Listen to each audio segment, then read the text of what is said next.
Hi, it's Razr and today I'll show you how to fix no sound on Motorola Razr 7e.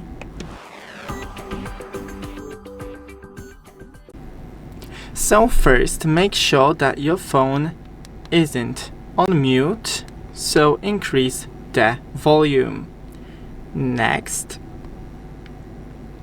go into the settings, then sounds and vibration.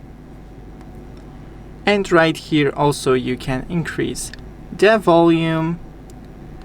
You can go right here and check if essential options aren't disabled. Then go into modes, do not disturb, make sure that it is disabled.